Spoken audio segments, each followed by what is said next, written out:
Evening. My name is Ayush Shrestha and I'm here to present my DSA assignment, that is DSA question 19, in which basically I have to solve a medium level lead code problem. So let's start. Let me share my screen with you.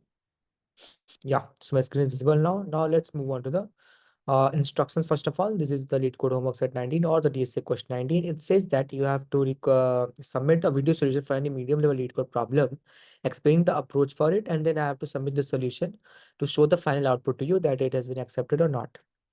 So let's start without wasting time. Move on to the question. So the question that I've selected is 2971. Find polygon with the largest perimeter. So this is today's strict question as well, and I have found it to be a good question to explain it.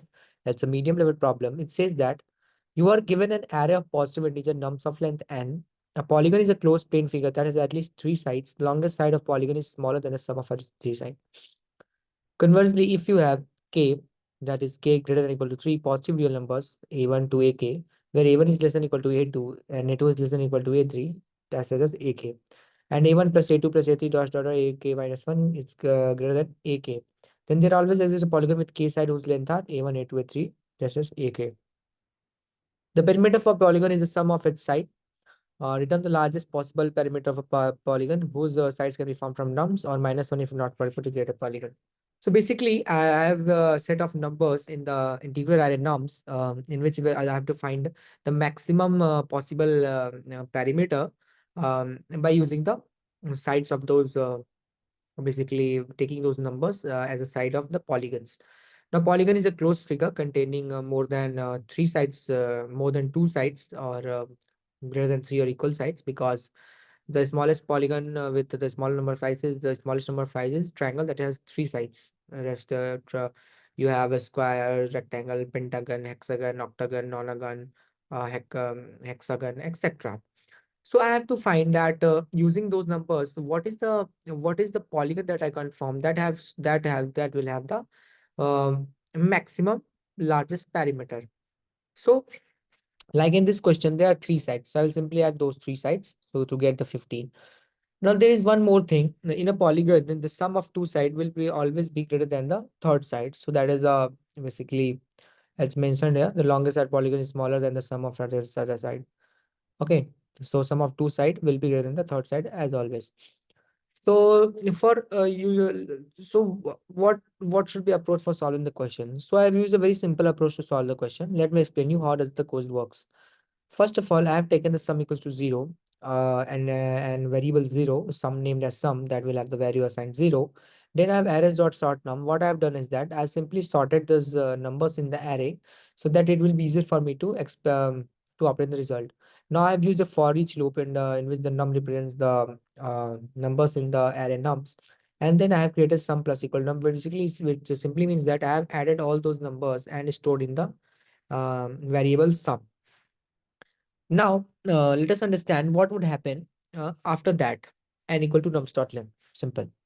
Now, what I'm doing is that I'm simply running a for loop from n minus 1, that is from the end of the array till when I is greater than equal to 2 and I minus minus. I is greater than equal to 2 because the minimum number and the minimum number of sides in a polygon is 3.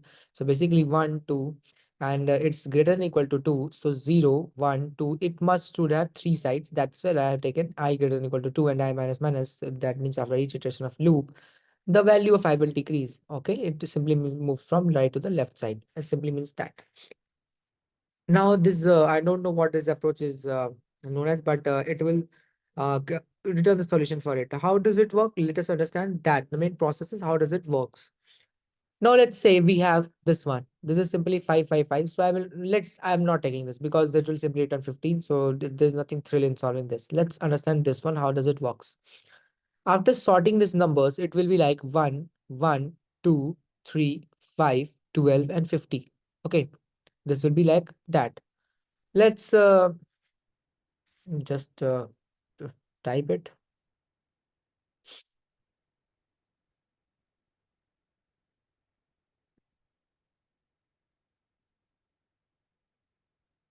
What are those values? 1, 1, 2, 5, 50. 1, 1, 2.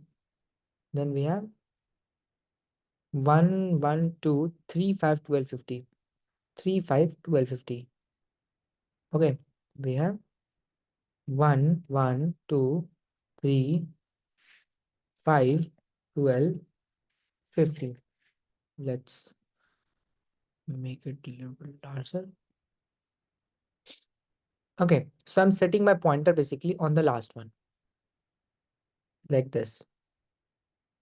Okay, it has been set now. What is happening? I'll start iterating from last. I've sorted the nums. What would happen? The sum of all these numbers is 12 to 14, 15, 74. It's 74. Okay. So the sum is 74 basically. Now what I'm going to do is that I will start iterating from the last, and sum is 74. Now sum minus nums I. Nums I start from the last. So in the last, the nums is 50. So when I subtract 50 from the sum that is 74, I obtain 24. That will be my sum. Now my sum has been updated to the value 24. Now when my sum is 24, I'll check if my sum is greater than that number is not. Now my sum is 24 and num is 50. It's not greater than. Now the next iteration of loop will happen. What will happen? Now my sum is 24. Remember that. In the next iteration of loop, and the pointer will move to 12.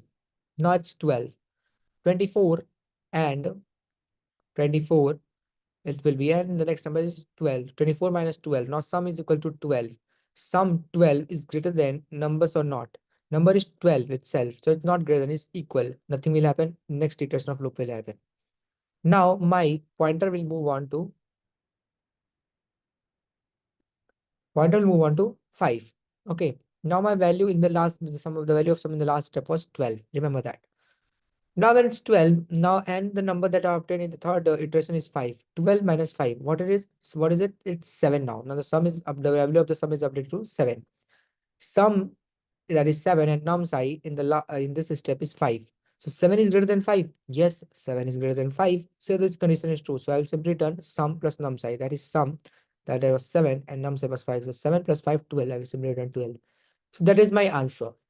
So this is how this code is working. Like in this case, when I'm taking this, like 5, 550, it already been sorted. So the whole sum will be 60. Okay. So first iteration 60. Uh, uh, Also, it will not equal to 0, 1, 2. So basically, only for this number, the iteration will happen and not for these two numbers. So what would happen? It is 60. 60 minus num size, that is 50. 10. Now my sum is 10. Is sum my greater than num size? Num size is 50. The sum is and 10. Sum was 10. So 10 is greater than 50. No. So nothing will happen. And now the iteration of the loop will not happen as my I was 2 in the last. So I should be greater than equal to 2.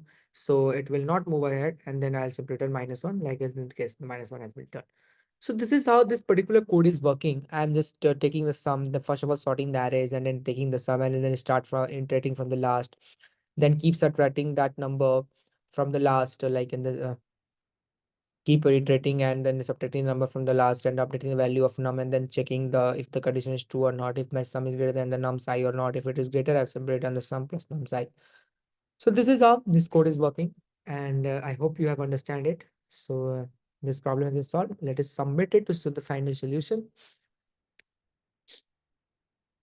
Okay, so it has been accepted. The time complexity is 20 millisecond and it is beating 98.63% users with Java. So the question is quite optimized as well. There are different approaches also present there, but this approach I found to be more easier and it is quite optimized as well. Yeah, this was the solution. Thank you very much.